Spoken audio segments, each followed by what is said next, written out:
Hello दोस्तों, तो कैसे हो आप लोग। स्वागत है आपका अपने प्यारे channel helper sir math and physics पर। तो ये हमारी प्रोजेक्टाइल मोशन की सीरीज चल रही है जिसमें हमने पिछले 4 लेक्चर यूट्यूब पे डाल दिए हैं। यदि आपने नहीं देखे हैं तो आप जाकर देख सकते हैं ताकि आपका प्रोजेक्टाइल मोशन में बेसिक कंसेप्ट क्लियर हो सके और जो हमने लेक्चर करा दिए हैं आप उनको भी देख सकें। तो आज हम उसी सीरीज में आगे बढ़ने जा रहे हैं जिसमें हम पढ़ेंगे हॉरिजॉन्टल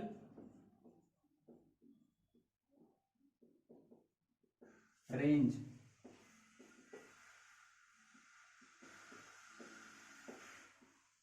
हिंदी में बोलते हैं इसको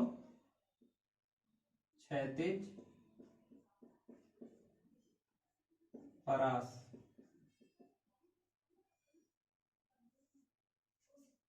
तो आज हम इसी के बारे में डिस्कशन करेंगे। तो आइए शुरू करते हैं। तो देखिए, आपको पिछले लेक्चर्स में बताया गया था कि प्रोजेक्टाइल मोशन क्या होता है। जब किसी भी पार्टिकल को किसी इनिशियल वेलोसिटी के साथ किसी एंगल पर फेंका जाता है तो वह गति प्रोजेक्टाइल मोशन कहलाती है।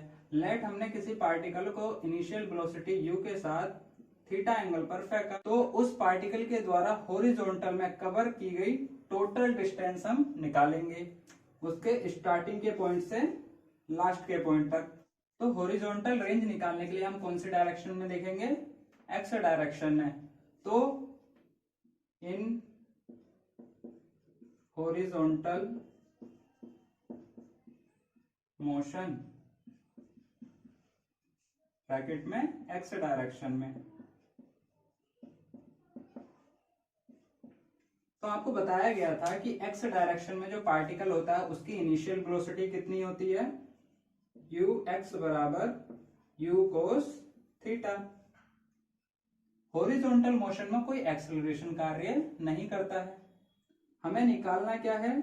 रेंज आर किसी पार्टिकल द्वारा उसके स्टार्टिंग के पॉइंट से उसके लास्ट के पॉइंट तक क्षैतिज में तय की गई कंप्लीट दूरी हमें निकालनी है। तो देखिए, आपको पिछले लेक्चर्स में भी बताया गया था कि किसी पार्टिकल के द्वारा उसके इनिशियल पॉइंट से जब वह कंप्लीट प्रोजेक्टाइल मोशन करके फाइनल पॉइंट तक आता है तो उसके द्वारा लिया गया टोटल समय कितना होता है? t is equal to 2u sine theta upon g। ये हमने पुराने लेक्चर्स में ड्राइव भी किया है, आप जाकर देख सकते हैं। इसका लिंक हम डिस्क्रिप्शन में दे देंगे। तो देखिए, हमारे पास गिवन क्या क्या है? हॉरिजॉन्टल में पार्टिकल की इनिशियल वेलोसिटी निकालना क्या है हमें? उसके द्वारा चली गई कुल दूरी ऑब्लिक हॉरिजॉन्टल रेंज। एंड हमें टाइम पता है कि प्रोजेक्टाइल मोशन में कंप्लीट टाइम कितना होता है? 2u sine theta upon g. तो देखिए, आपको पहले भी बताया गया है कि हॉरिजॉन्टल मोशन में एक्सेलरेशन 0 होता है। तो एक्सेलरेशन 0 होने के कारण ये एक यूनिफॉर्म मोशन कहलाती है। यूनिफॉर्म मोशन में किसी भी चीज को निकालने के लिए केवल एक फॉर्मूला दिया जाता है। क्या होता है? दूरी बराबर चाल गुणा समय। तो देखिए, हमें निकालना क्या है? पार्टिकल के द्वारा तय की गई दूरी। हमें पता क्या क्या है? हॉरिजॉन्टल में पार्टिकल की इनिशियल वेलोसिटी, यही इनिशियल होगी यही फाइनल होगी, या किसी भी पॉइंट पे जब आप उस पार्टिकल की वेलोसिटी देखोगे तो वो u cos थीटा होगी, क्योंकि उसमें एक्सेलरेशन 0 होता है। जो वेलोसिटी होती है वो कांस्टेंट बनी रहती है। हमें टाइम भी पता है कि पार्टिकल द्वारा कितना टाइम लिया गया है, t बराबर 2u sine theta upon g.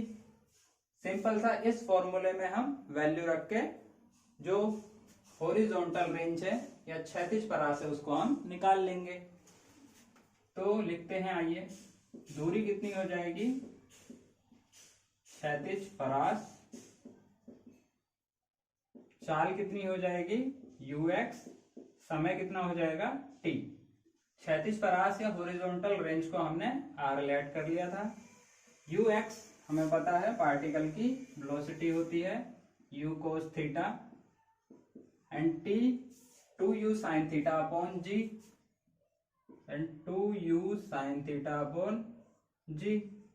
तो यहाँ r का मान आ जाता है, u की u से मल्टीप्लाई होगी तो u स्क्वायर, 2 सेम रहेगा, साइन थीटा सेम रहेगा एंड कोस थीटा भी सेम रहेगा, divided by g, then r is equal to u square.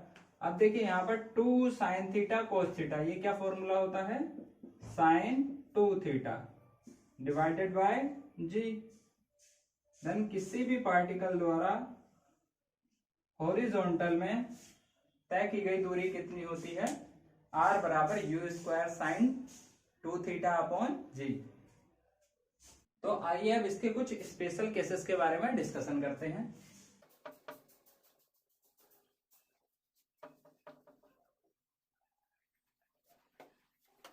तो देखिए हमारी रेंज कितनी आई थी, r बराबर u square sine 2 theta upon जी।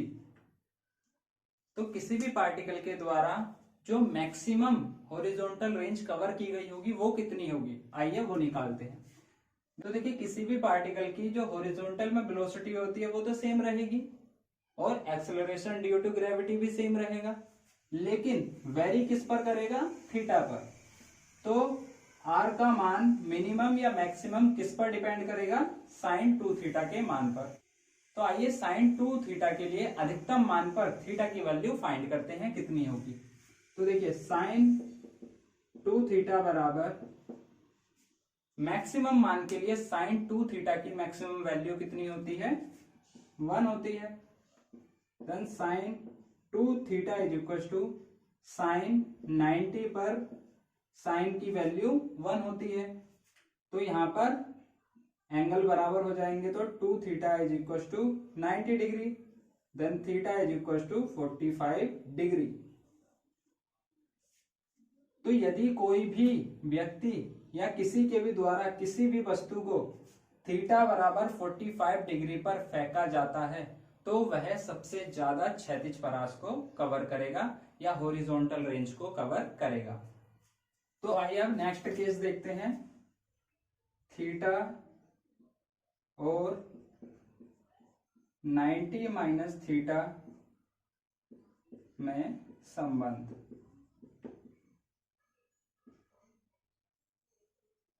किसके लिए है ये, केवल हॉरिजॉन्टल रेंज के लिए। तो आइए इस पर हॉरिजॉन्टल रेंज लिखते हैं। थीटा एंगल पर हॉरिजॉन्टल रेंज कितनी हो जाएगी, r बराबर u square sine 2 theta upon g. इसे इक्वेशन नंबर 1 ऐड कर लीजिए। अब हम निकालेंगे 90 माइनस थीटा पर हॉरिजॉन्टल रेंज कितनी हो जाएगी, r is equal to u square sine 2 theta के स्थान पर 90 minus theta upon g. Then r बराबर यू स्क्वायर साइन 2 के अंदर मल्टीप्लाई करेंगे तो 180 minus 2 theta upon g. Then r बराबर u square sine 180 minus 2 theta, चूंकि sine 180 minus theta is equal to होता है साइन थीटा।